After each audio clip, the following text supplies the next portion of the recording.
서광사에서 이제 왜 나한 기도를 하고 대장경 정대불사를 하느냐라는 것은 이 서광사가 고려 후기에 태조 이성계가 함경도 있을 때에 나무 3개를 지고 가는 꿈을 꿨다 그러죠. 그래서 그 꿈을 이제 해석해달라 하는데 그 당시에 꿈을 해석하는 분이 여성분이었다고 가서 부탁을 하니까 그러한 꿈을 이 아녀자가 해몽할 수가 없다. 그러니 저쪽으로 가면은 절이 하나 있는데 그 절에 무학대사라고 하는 훌륭한 고스님이 있다. 그러니 거기 가서 물어봐라. 해몽을 해달라. 이랬다고 그러죠. 그래서 이제 이성계 장군이 그 무학대사를 찾아갔다. 그럽니다. 그래서 그 꿈 얘기를 하니까 당신하고 나하고 죽을 꿈이요. 그랬다는 거죠. 한 나라에 임금이 또 있으니 그 역적이니까 죽을 꿈이지 뭐냐. 그래서 이 석자가 건드리지 말고 왜 건드려? 석자가 석가모니 할 때 석자도 되지만 해석할 석자도 되는 거예요. 그래서 임금 왕자를 해석해 줬다 해서 석왕사가 이북 안전에 지금 강원도 고성군이죠. 거기에 세워진 절입니다.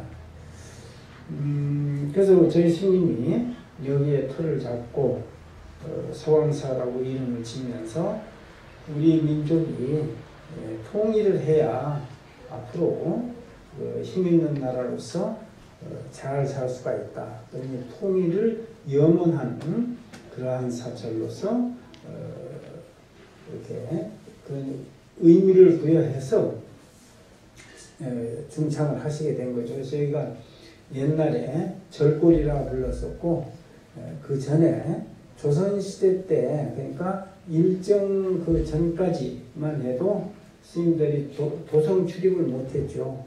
유생들이 불교를 이렇게 탄압을 했기 때문에 그래서 이제 도성에 들어가지 못하고 이 골짜기에서 포구를 짓고 살았던 그 자리였다.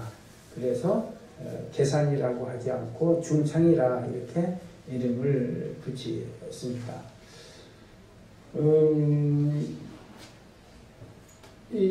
전통 사찰로 지정받을 때에 저희 스님이 몇 군데 이제 절 터를 보셨죠. 저기 서울대학 있는 봉천동 거기도 가보셨고 또 이쪽에 오리동 어딘가 하여튼 그쪽에도 가보셨어요. 그러다가 이제 부천에 오셨습니다. 부천에 오셔서 저 성주산 밑에 그 약수터가 있어요. 약수가 나오는 그런 곳이었습니다. 그래서 절터로서는 참 좋다. 그리고 성주산 거기 밑 뒤에 옛날 그 절터가 있었어요. 그래서 거기가 참 좋다. 이렇게 약수도 나오고 지금 수도산과 모든 절이 아마 있을 거예요. 그러니까 그린벨트고 공원이고 그랬어요. 근데 거기에 집을 지을 수가 없어요. 그린벨트고 공원이기 때문에. 그래서 다시 이제 이쪽으로 나오셨는데 저기 지금 그 종합운동장에 있는 거기가 소신역의 차부였습니다. 76년도, 77년도의 얘기인데 거기를 이제 거기도 이제 뭐 절도 지을 수 있고 한 그런 지역이었어요. 그래 보니까 그 땅 주인이 노름을 해가지고 재펴놓았어요. 그러니까 그것도 안 된다. 그래서 3번째로 부천에 들어온 자리가 이 자리였어요. 그래서 우리 스님 여기는 비산비야다. 산도 아니고 들도 아닌 그러한 명당이고 서해를 내려다볼 수 있는 그러한 위치고 하니 여기다 터를 잡자. 여기가 이제 일부는 건축할 수 있고 일부는 그린벨트이기 때문에 건축이 불가능한 거예요. 그래서 이제 건축할 수 있는 이 집을 제일 먼저 짓고 이제 서광사라 그렇게 이제 이름을 지으셨던 것이죠. 이제 그 서광사라는 내력은 그런데 아까 이제 태조 이성계가 무학대사한테 임금왕자를 해석을 했고 그래서 이 석왕사라 이렇게 이제 이름을 줬다라는 것은 아까 말씀드린 바와 같죠.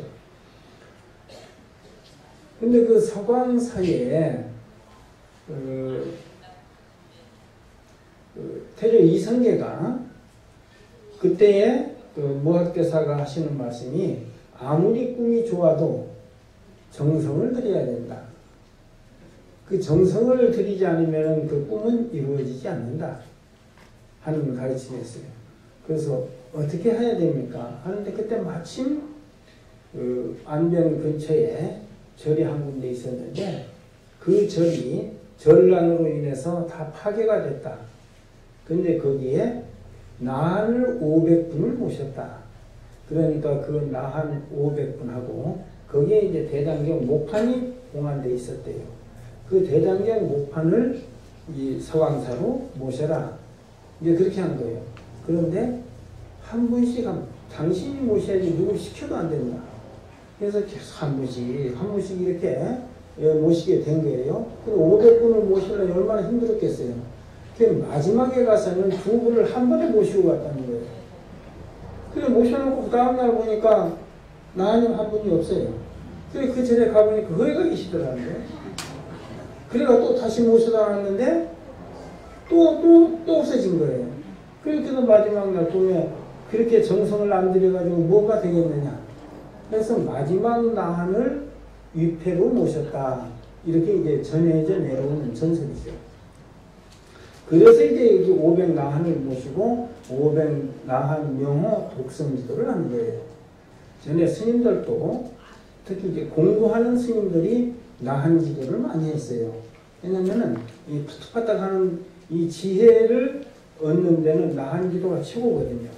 그래서 우리도 어렸을 때 강원에서 경전을 읽고 공부할 때에 나한 기도를 다 조금씩 일주일씩이라도 이렇게 하는 거예요. 근데 이 나한 기도는 끊임없이 해야 돼. 중간에 소홀히 하면 나한님이 이렇게 괴롭혀. 그래서 우리가 나한 기도를 시작을 하고 대장경을 모시고 하면서 500 나한 명호 독성 기도를 1년에 한 번씩 꼭 하는 거예요. 거기에 무슨 벼슬자리 올라가려고 하지 말고 공부하려고 하는 데라 그런 거예요. 스님들은 지혜 증장을 해야 되거든요. 경전 공부를 한다든지 참선을 한다든지 할 때에 그래서 나한 기도를 많이 하고 관음 기도를 많이 한다. 스님들이 그렇게 하는 거예요. 그래서 이제 500 나한 명호 독성 기도를 모시고 대장 경판 그래서 이제 조성을 한 거예요. 대장 경판도 안면 서광사에 이렇게 모셨다 그래요. 그래서 대장경 1000년 행사를 행사하고 같이 해서 내가 평양을 거쳐가지고 묘향산 보현사에서 했어요.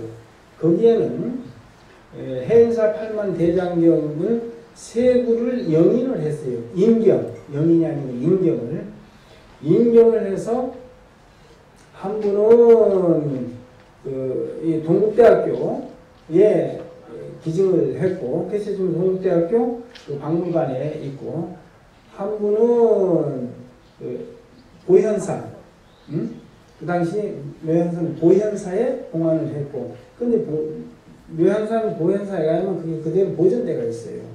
그리고 서산대사가 승병을 일으켜 싸울 때 쓰고 다니던 투구라든지 지팡이라든지 그런 게 그 묘향산 보현사에 있습니다. 그리고 또 한 분은 그 일정 때 그 괴뢰국 있죠. 청나라 없어지고 나서 일본 사람들이 잠깐 설립했던 괴뢰국이 있었어요. 거기에 갖다 모셨는데 그건 지금 어디 갔는데 찾을 수가 없어. 그래 동국대학교하고 묘안산 고현사에 있는 인정한 것만 거기 있는 거예요. 그래서 그 사람들 그걸 보물로 이렇게 치는 거죠. 그래서 거기서 이제 천년 행사를 했습니다. 그때가 이명박 대통령 때예요. 남북관계 굉장히 안 좋을 때도 민간 교류는 이명박 대통령도 이렇게 풀었어요. 자유스럽게 민간 교류는 해라. 그럼 맞거든요. 나라 대 나라대는 어떤 나라 이익 때문에 싸워야 돼요. 그러나 우리 민족이기 때문에 영원히 적이 될 수는 없단 말이에요. 나중에 한 민족이 돼야 되니까 그렇게 교류를 해라. 그래서 그 당시 현인택 통일장관 할 때 대통령이 그 결제하지 않으면 갈 수가 없는 거예요. 그래서 스님들하고 초종교적에서 종교 개신교 목사님 한 분하고 이렇게 해서 몇 분들 모시고 스님들하고 해서 한 50명을 제가 이제 다녀왔습니다.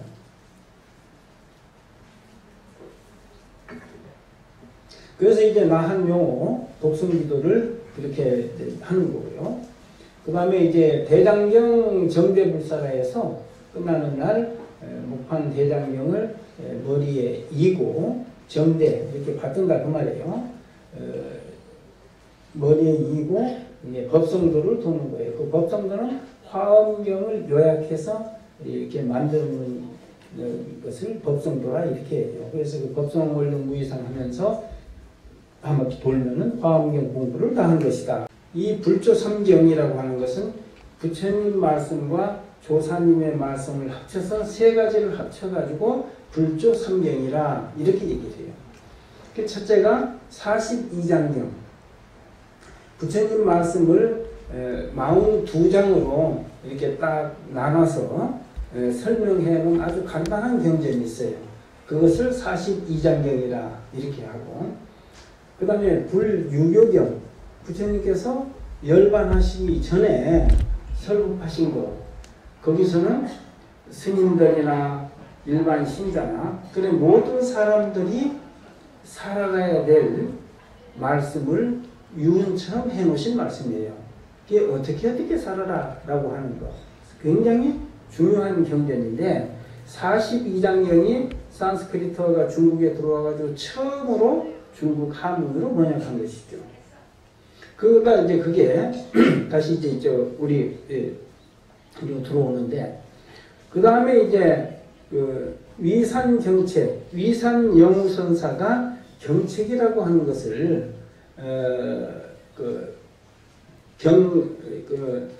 말씀해 놓으신 어록이야. 위산영우는 스님들이기 때문에 어록이라기 경이라고 붙이지 않거든요. 근데 앞에 불설 42장경이나 유교경에 부처님 말씀인데 거기에 이제 어불러가지고 가니까 경자를 붙여서 대접을 받는 거지 실제로는 경자 붙이는 게 아니라고 말이죠. 그래서 위산경책이라고 하는 것은 뭐냐면은 스님들이 수행생활하면서 어떻게 해라고 하는 경책의 말씀이야. 그래서 굉장히 중요해요. 그래서 출가 처음 하면은 절집에서 배우는 뭐 영불이라든지 초발심 자경이라든지 빼고 첫 번째 배우는 어록이 바로 치문이라고 하는 조사스님들의 말씀인데 거기에 나오는 경책을 말하는 거예요. 그래서 42장경, 그 다음에 유교경, 위산 경책, 이게 말씀, 이 세 가지를 합쳐서 불조삼경이라 이렇게 하겠는데, 이게 그 1361년 공민왕 10년이죠. 그러니까 지금부터 622년 전이에요. 전주 원암사에서 판각을 했어요. 그래서 경판을 이렇게 판각을 한 건데 도장처럼 파가지고 찍는 거란 말이죠. 하는데 국가에서 하는 것은 국간이라고 하고 개인이나 절에서 단위 사찰에서 하는 것은 사간이라 이렇게 얘기해요. 그래서 이 원암사에서 판각한 경전은 사간본이에요. 일종의 해인사에 모셔져 있는 대장경은 국간이죠. 강화에 있다가 강화의 것을 원래 해인사에서 그걸 뺏어간 거예요. 해인사가 아니에요. 강화 성원사 그쪽 거지. 그런데 이 판각지를 두고 서왕사가 판갑지다. 이렇게 이제 주장하는 사람들이 있었어요. 근데 거기가 아니라 남해다. 이렇게 주장하는 거예요. 그러면 그것을 이제 역사적인 근거라든지 그 나무가 돌배나무, 자작나무, 3번나무 이렇게 세 가지 나무로 만드는 건데 그럼 그 당시에 그 나무가 어디서 나왔느냐 이런 걸 다 추정해가지고 지금부터 한 20몇 년 전에 불교방송 생기고 나서 김정학 PD라고 하는 사람이 그걸 연구해가지고 판각지가 남해다 라고 해서 대상을 받았던 거예요.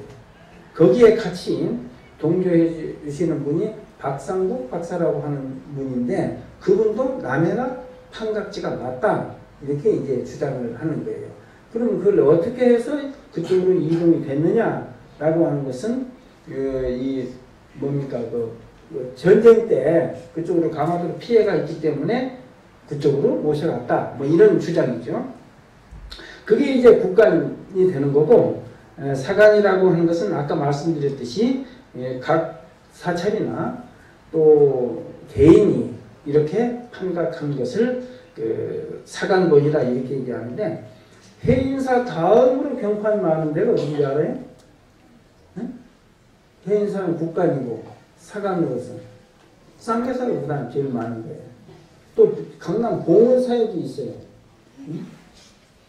그래서 쌍계사에 봉안되어 있는 그 경판도 이제 보물이 몇 점이 있고 그렇습니다. 그래서 1361년 공민왕 10년에 정주 원암사에서 판각을 판각을 해가지고 인정을 한 판본 두 종이 있어요. 두 가지가.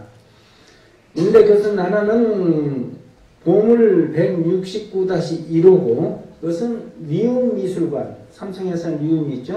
거기에 이제 이렇게 봉안대가 있고 또 한 점은 194-2호 2호 나주 은흥사에서 소장하고 있어. 나주 은흥사는 송광사 말살이기 때문에 이것은 지금 그 송광사 그 성보전에 이렇게 지금 봉안대가 있습니다.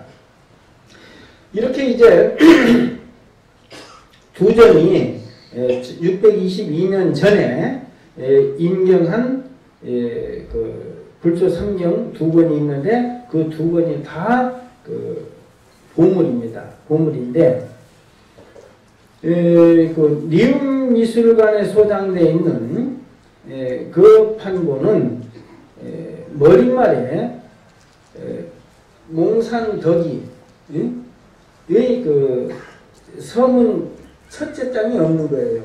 그래서 이것을 편집한 분이 몽산화상 덕이라고 하는 분이 편집을 했거든요. 그러면서 그 편집을 하면서 그 서문을 붙여놨는데 그 한 장이 없어진 거예요. 첫 장이 없어지고 그 다음에 나중에 운흥사 이것도 보물인데 운흥사 판본은 권수 그러니까 첫 번째와 권말의 일부가 훼손이 되어 있다. 그래서 전체를 배적 수리했다. 배적한 거. 그런데 수리한 거죠. 경전을 이 전문가들이 보존 처리하는 사람들이 그 배적을 하는데 배적 수리했고 문화재위원회 회의록에는 38장으로 구성되어 있다. 그러니까 42장인데 38장인데 많이 떨어져 나갔잖아요. 부족하단 말이에요. 그래도 이게 보물로 지정을 받았는데 우리 서강사 이번에 보물로 지정받은 소장본은 완전 무결하다. 41장이 고스란히 있다. 그래서 처음에 이거 발견한 이제 가서 감정을 하니까 굉장히 막 흥분을 해. 근데 나중에 알고 보니까 리움에도 있고 여기 뭐 아까 그 원암산, 나중에 운흥산, 운흥사에도 한 번이 있었단 말이에요. 그래서 김 빠졌는데 자세히 보니까 이렇게 결락돼 있고 빠져 있고 막 그랬단 말이에요. 그런데 우리 것은 그대로 있다. 그래서 이건 조금만 더 놔두면 보물에서 국보로 승격된다. 이렇게 주장하는 거예요. 그래서 굉장히 그 보존 상태가 좋다. 이렇게 평가를 하는 거고요. 참고로 말씀드리면 1384년 그러니까 639년이니까 거기서 22년을 빼면 몇 년이에요? 17년 17년이죠. 17년 후에 다시 그 동일한 이 판본을 가지고 인정을 했어요. 그게 이제 그 원암사 판본하고 이렇게 그 조금 다르긴 하다 그래요. 같은 내용으로 했는데 그 원암사 판본과는 조금 개선이 있고 그러니까 잘못 이렇게 좀 수정했다 그런 얘기죠. 권말에는 이색의 간행문 발언을 붙였다. 그런데 이 판 3종이 있는데 이것도 역시 보물로 지정되어 있다 하는 거예요. 그런데 고려 공민왕 때 판각한 그걸로 판본 영인한 것은 지금 세 종류가 있고 그 중에 서왕사에 오늘 처음 지금 공개하는데 영단에 다 끝나고 나서 친정을 하세요. 그게 바짝감한데 왜냐하면 이 침이 튀긴다든지 손이 거의 닿는다든지 하면은 이게 훼손이 돼요. 그 항원 함습이 굉장히 이 보관하는데 중요한 거예요. 그래서 조금 떨어져서 그런 것만 보시고 내년에도 이제 한번 또 공개할 때는 이제 다음 장 이건 지금 현재는 42장만 내가 펼쳐놨는데 그래서 나도 아까 그 장갑을 끼고 한 거예요. 왜냐하면 손에 기름때가 있어요. 그래서 이렇게 함부로 손대면 안 되는 거예요. 이게 이제 이번에 그 보물로 지정된 그 지정서와 함께 처음으로 공개를 하는 것입니다.